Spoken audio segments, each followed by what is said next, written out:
wealthy, her father had a habit of accepting things like dandelion wine or a piglet for payment when his patients were short of shillings. But there was little she'd ever truly wanted that she couldn't have, unless it was for people and animals she loved to live forever.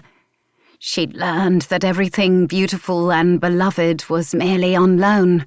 The gift in knowing this was that every moment now seemed as precious as currency, and every rare pleasure pierced.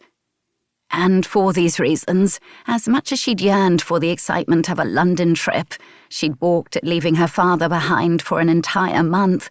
They could only just afford it besides. "I forbid you to worry about me," he'd said sternly. "I'm not going to expire tomorrow, child, and I can do without you for a month or so. I've Mrs. Cartwright to persecute. Look after me." Mrs. Cartwright was their beloved housekeeper. He'd said this within her earshot so she could squawk in happy outrage.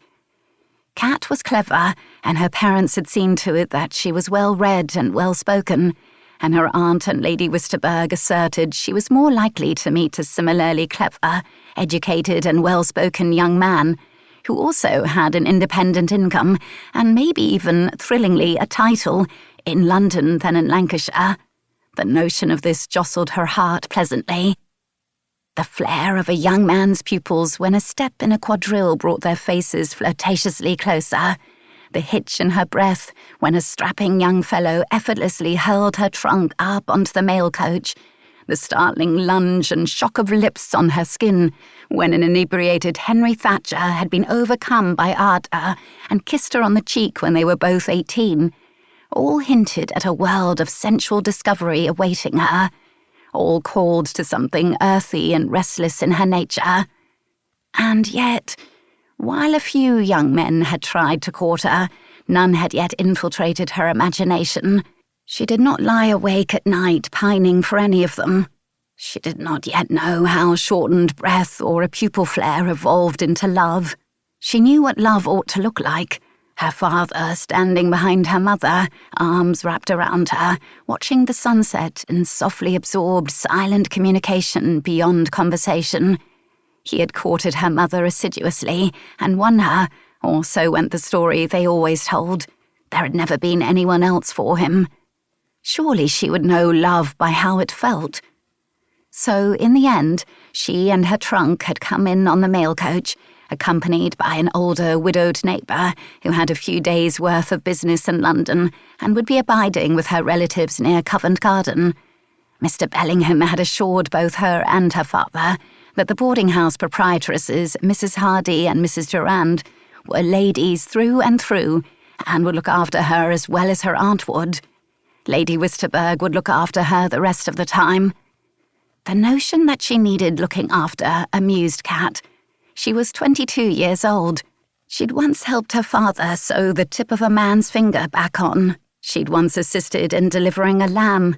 When his assistant had gone home for the day, she sometimes handed him bandages or ointments or lent an ear to any suffering patients who arrived after hours, and she regularly strode or rode alone around the countryside to neighbours' houses or into town, but only safe distances, familiar ones, because her head was about as level as a girl's head could be without being flat as a table. Nevertheless, she understood that if a young man wanted to meet her, he would need to ask Lady Wisterberg for an introduction. She would be the bulwark between Catherine and any whiff of impropriety, and quite possibly the sentry at the gate between Cat and her own moment of watching the sunset with a man's, perhaps even a titled man's, arms wrapped around her. So Cat could foresee only delights while she was in London. She was looking forward to seeing Lucy again, as they had laughed a good deal together during the fortnight of the house party. Lucy was forthright and kind, and enjoyed horrid novels and archery and vigorous walking about to see the sights. Her embroidery was exquisite, and her watercolours abysmal, and for Catherine it was the other way around. Lucy had brought a tantalising whiff of London sophistication into the country, as she'd often stayed there with her godmother, Lady Wisterberg, in her townhouse. And as for the grand palace on the Thames, she'd seldom had a more congenial evening. Mrs. Hardy and Mrs. Durand were everything that was...